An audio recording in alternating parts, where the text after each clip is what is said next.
Barbell Brigade. I'm Gio. I'm Charlie. I'm Lou. I'm Mike. Wow, why did the volume decrease on that end? What's We're going being on? smooth. You need a spray tan, Mike. Yes. That's pretty good. What's the question, yo? Why are you being so weird? I don't. You guys are looking really weird. They can only hear I my think you're breathing. sweating I'm breathing from just hard. doing They that. can only hear my gains. I know, you guys are gonna like pass out. Anyways, is it necessary to stretch at all? Man, that's a big question, man. Why is it so Yes. big? Because there's not a lot of research as far as just like On stretching? Well, as far as like, should you be stretching? You know, like, is it something that is really gonna be beneficial for you? And stretching is a little vague of a term. Right, right. There's so And many when different you types of stretch, Like, stretching. is it before, Right, during, so after? It's associated with a lot So I of think different things. some of the movements we do are already, I don't really like the term functional, but they're already natural human movements, such as a squat. That's how you go potty, right? Before modern toiletry by the No, Romans. this is how I go potty, this way. What are you doing? Is how you say it? Sometimes I cross my legs. No, you don't. What? Thanks to the aquatic system by the Romans, that's why we could all sit and go potty. But normally we'd used to have to dig holes and squat down. Yeah, you have to do one of these things. She was on one. She put her hands out. Counterbalance, counterbalance. So stuff like that is already taking us through a range of motion that we normally don't, because we sit in chairs, we sit in buses, we sit in cars. So sometimes there may need some precursors to even get you in that position, where some mobility or stretching or body tissue work may be necessary to even get in the proper position, because we've been stuck in a desk our entire lives from age 3 until 18. But I think Lou was heading in the way where stretching itself, I think there are not a bunch of conclusions showing that static stretching, one, increases performance, or two, even increases flexibility. Actually, we argued about this kind of yesterday. A little bit. Yeah. So like, but I think you were also talking about mobility. Like So muscle elasticity? So that's where I'm talking about stretching, stretching as in static, stretching your muscles, stretching. Wasn't it true Welcome to Mike's Corner. There Stretching we is go. often related to the muscles themselves, while mobility is often related to joints and the function of flexibility. So in terms of stretching, Isn't a lengthened muscle have more ability to contract and produce power? Well, it also depends on the type, how many muscle fibers you're recruiting. You know? Yeah, so- it's gonna be the ratio. Everybody's gonna be different. so that's you where know? I think a lot of it is Yeah. genetic. Probably in PE class, I don't know if you guys remember, 7th grade PE class, I know I had a buddy. Jump for heart. I know a buddy who What? couldn't even do this. Just double on everything. And we're 11 years old. Yeah. That has to be genetic.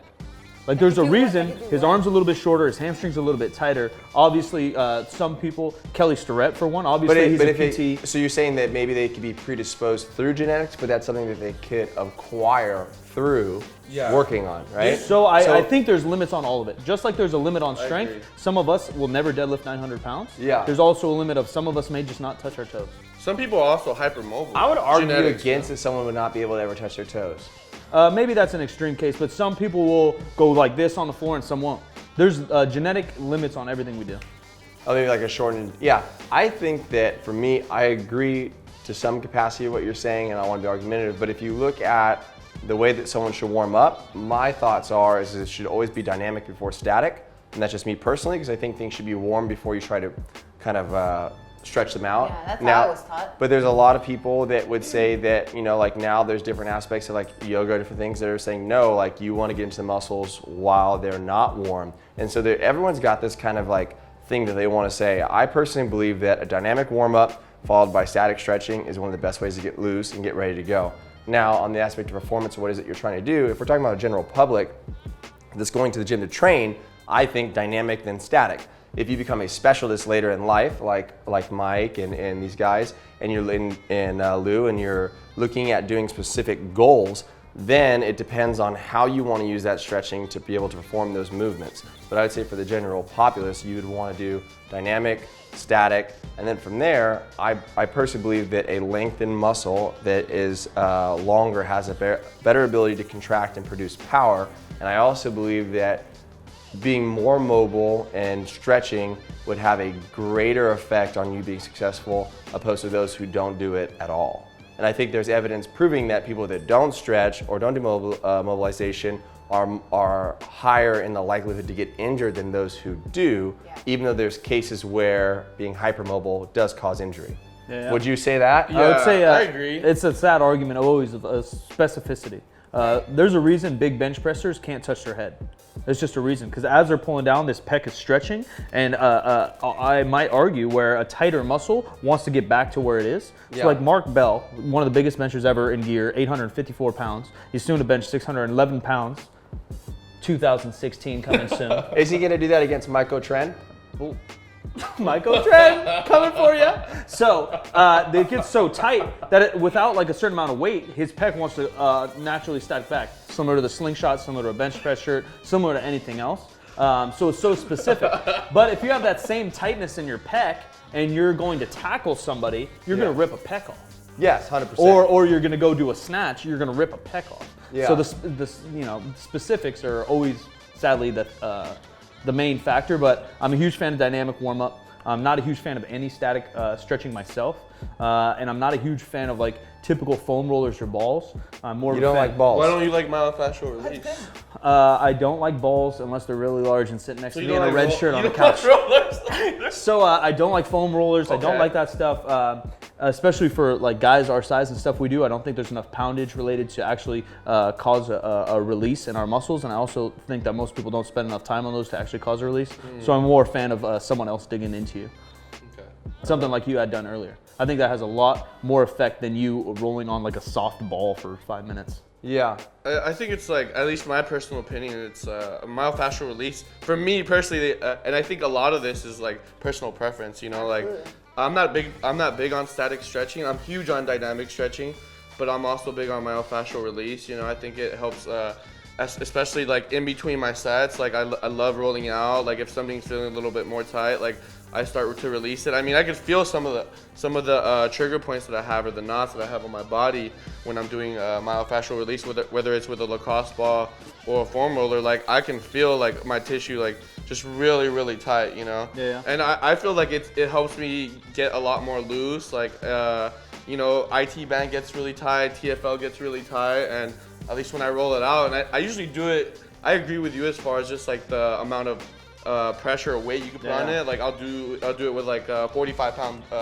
barbell, and I feel So like that might that's be a little bit more different. effective. Because like look, loose squats in the 500 pounds. So whatever knotted up is caused by that type of stimulus. So like a 2-ounce foam roller or your body weight on that might not be it, but like a fucking dude going like this, maybe can cause some change, cause some effect. Yeah, I think too, like if you look at this as a general thing again, I think that for most people, you have to find what's going to help you be successful. So if you're looking at this or watching this video, like test, retest. Like try dynamic, then static, and see how it works for you.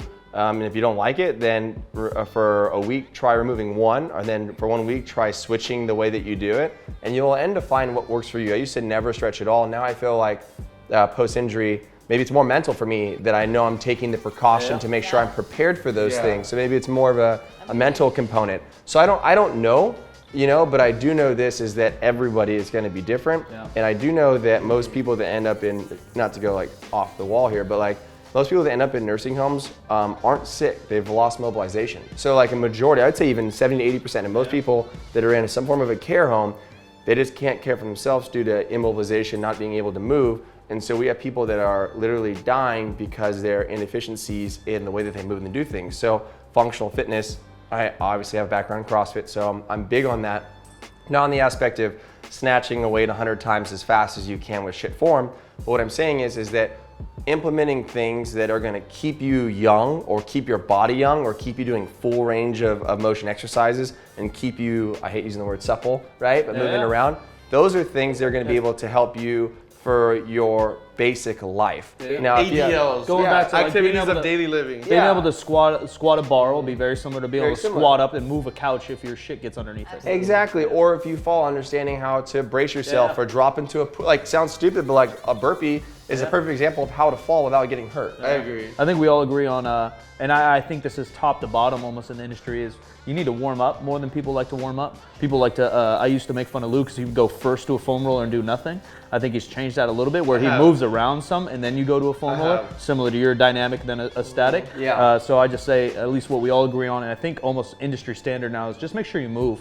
People don't move enough, warm up somehow, whatever that might be before. That could even be, if you're squatting, squat the bar for like The bar. I do. body Yeah. weight bar for 3 sets of 20. Yeah. Get moving before you start to get under load. I think I agree with Charlie. I think after I was injured, it kind of became more like something that I needed to do. Yeah. And it's funny because I hear that from a lot of people who stretch or do any type of mobilization now, is that they've had some type of serious injury or have been like consistently injured. And same for me, you know, I've hurt my back a lot and now I'm stretching all the time, Yeah. and it definitely makes me. You just it know how bad it reinforces- sucked when it happened. You don't Yeah. want it to happen again. One Exactly. last piece of my argument is that a lot of this stuff of foam rolling for 5 minutes or whatever is trying to unfuck 24 hours of us being in shit posture.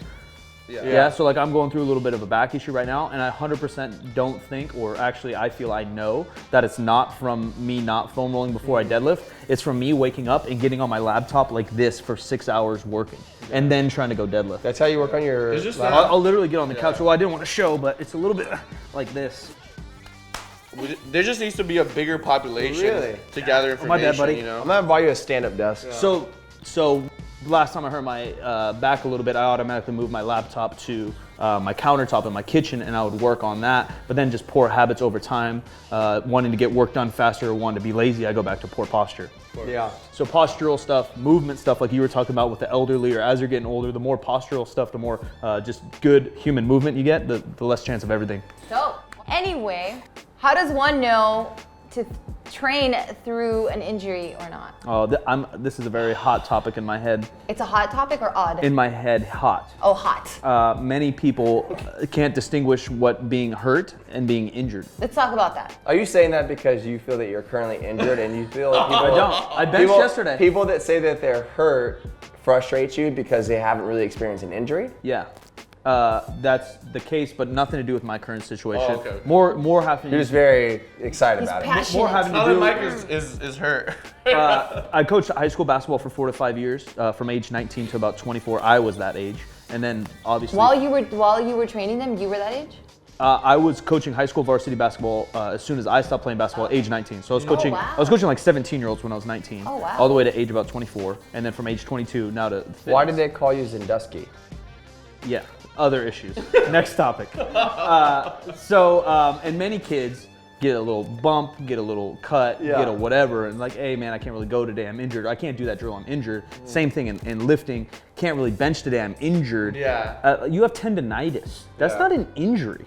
That's something that we can prevent, we can work around, we can find things to do. An injury is when like you need to go to a doc, you need to chill the fuck out, you need medicine, you need something, right? Yeah. And so I think a lot of people that don't have an athletic background of any nature can't distinguish that line, right? If you didn't play sports your whole Yeah, life, it's kinda right? hard. You're in 8th grade, you know the difference between like, I kind of sprained my ankle, or oh fuck, my ankle is broken. Yeah. When you're just starting out and starting to deadlift or bench or whatever, and you've never played these sports in the background, you don't really know where that line is, because powerlifting hurts. Of course. Like powerlifting hurts. To get in the proper position to squat the most amount of weight possible, it hurts. Your face is feeling like it's gonna explode. Your Yeah. back's cramping. Your wrists are cocked back tight as Yeah. shit. Your knuckles are white because you're squeezing the bar so tight, let alone the pressure on your spine and how tight you're getting in your core. Like it just hurts. And that's not an injury. Every 1 rep max isn't an injury. Yeah. I mean, people even associate, I think, soreness with injury sometimes, you know, like, oh, like it just, anything from squatting, benching, like, oh, this is in so much pain and I'm injured. I'm like, you're sore. Yeah, it hurts. It hurts. Right? So you're looking at a redefinition of what the word injury is in the aspect of hurting or not hurting, and then the question is asking how to work around it. Is it to continue training, or what do you do if you're injured to continue training? Or what you do when you're injured, right? I guess like can you say the question again? working through that injury, like should you continue to work out through that injury? So if you're injured, in my opinion, you do not work out through an injury. If something hurts or something is injured, you can focus on what you can do and try to ignore what you can't. Right. Broken ankle, maybe you could bench. That's what I was gonna say. So if I was looking at that definition, I would say, can you work through an injury? Yes. If your left knee is destroyed, work your upper body. Yeah. And so I have a perfect case example of this. Chad Augustine has been to the CrossFit Games 5 times, 3 times team, 2 times individual. With his best finish, his top 4 this previous year that I coached him. We took this year off because his knee's basically destroyed. He competed at the CrossFit Games, didn't tell anybody. The second workout, I believe, was a running workout. He hadn't ran or even jogged on his leg in probably 3 months leading up to that competition. That workout was the first time he did it. But you're talking about like a world championship and an athlete who's the best in the world. They're gonna do some things that most people wouldn't do. Now, can he do that? Yes. Was it safe? Probably not. Now, he got through the weekend, still placed 4th, did well, but with extreme athletes, you're going to see more of a likelihood for people to push through adverse pains or injuries to accomplish their goal. Now, what does that do for your general population? Oh shit, if I actually am hurt, I got to just kill myself. I don't really believe it's that way. And the case in point examples you're looking at are some of the greatest people that have ever done the sport or some of the and top also athletes. understand their body. Understand their bodies. Jordan and get scoring that. 60 points or whatever when he has a 102-degree flu. Yeah. Those shoes drop in like 3 days. The flu game. Soccer moms probably shouldn't do that. No, you have not at kids all. to take care of. You have a job to do. Yeah. Jordan is getting paid millions to do this, It depends. and he's competitive as shit. Yeah, and so And he has the money for like all the treatments. And it's competition. yes, it's not training through. That's what I'm getting at. So he was doing this for competition. So now he sustained a knee injury that kind of kept coming back up. So he's working through that rehab. I've seen him in a boot where he cannot extend his leg, do upper body workouts, different things. So you can train while injured, but it depends on what it is that you're focusing on injury. Now, with Mike saying what he's saying, maybe this is a whole nother topic, is being hurt, and this is very, very sensitive to me too, being hurt and being injured is 2 very different things. Yeah. And injury is what Mike stated. The pussification of our beautiful nation. So basically, Amen. yeah, so my dad, I use this joke with our kids all the time, like the kids that come to the gym or even adults that come to my gym. If they ask me for a Band-Aid, I ask them if they want me to get them a sissy sticker, right? So it's like you start creating this negative connotation with general issues, right, that are things that someone could work past. But there is this big issue right now, I call it the softening of America or whatever it is, where everyone wants to like look too much into something. What has been missing in our culture as a people for the general workforce and in training, because I believe training in the workforce and people in general all expose themselves through the manifestation of what they do, is hard work or understanding sometimes you have to bear down and do things that you do not like. What our communities now, whether it's training or just general population, what happens is if something bad happens, I want to blame somebody or I want to create an excuse. And that's why you see this big divide within our country and within training worlds and different things about the way that people think, because you have this group of people that want to make excuses and not work hard but have the same results as everyone else who's willing to work hard. Those 2 things cannot exist. The reason why those people have that stuff is because they're willing to work hard. And so I think if you're looking at training or you're looking at life in any aspect, you have to focus on what am I in control of today? What's my approach towards that problem, or what's the problem that has happened, and what is my mentality towards that problem? Am I going to be negative or pessimistic about what happened, or am I going to have an attitude that says, you know what, no matter how effed up this is, I'm going to find a way through this and not let that adversity affect me? And that's how you train through an injury. That's how you train through being hurt. It's frustrating. I was, I think, 12 years old playing baseball, got jammed up on a pitch. My dad was the third base coach, championship game. I said, Dad, my hand's broke. He said, your hand's not broke. He used some other words. Something's wrong with you. He says, get a base hit when you score the runner in. I get a base hit, score the runner in, we win the game. A month later, my brother breaks his arm, fractures his entire arm on a skateboard ramp. Go to ER. And they examined my brother's arm, definitely broken. And my dad's like, my other son's complaining about his hand, can you check it out? My hand was fractured. But I played through the game and thought I was okay because my dad told me I was fine. Mentally, I said, you know what? I believe in my dad. Like, it just hurts. And I played through and I was fine for a month. You get the x-ray, my hand was broken. I was in a cast with my brother, but it's on how you perceive those things. Should you do that? Maybe not. Maybe it was a little rough, but that's probably the reason why I am the way I am today is because my dad never made an excuse for me, or my parents never made an excuse for me to be soft. I think that's like I'm super passionate about that because I think there's a big problem there. That's what I was talking about. Like, you have to that grow was up. great. You have to grow up playing sports, and then you're more aware of your own body, and then you know the difference. Yes. Some people just I don't know think the you have difference. to outweigh like the circumstances. Is it debilitating you where you can't do anything? Yes. That's a different story. You know, like he were talking about a championship game that you were playing. You Yeah, know? yeah. Oh, 13, I mean, like, I mean, it is what it still, is. I mean, even for parents, it's like a big deal, you know, and like people take these sports seriously. Even little kids, you know, they're very competitive. And my dad's a great guy. He wasn't like I'm the way I am today, partly because of him. But that might not have been the best thing to say to me. But I was okay. I'm tough. But it helped you, and it's like you grew, and you know how to like go against adversity, and you're just that. I feel like that's applicable now, and that's why you're at where you're at now. That's true. Yeah. Yeah. Well, it's just like you said. It's not everything negative or painful that happens. It doesn't mean that you should stop what you're doing. You know. And I think a lot of times people do that. You know, they just completely stop. Oh, I can't do it anymore because a little bit of discomfort, pain, or injury. You know, it's like if you really want to get far to the next level, you're gonna push it as far as you can, and you're gonna find a way around it. Like Mark Bell said, fuck your elbow. Get them. There it is. People's I guess that's the best thing to say. I mean, it sums it all up, right? Yeah. All right, guys, thank you so much for watching. If you guys have any other questions, please write them in the comments below. Like the video, share it with all of your friends. Even though you got no friends.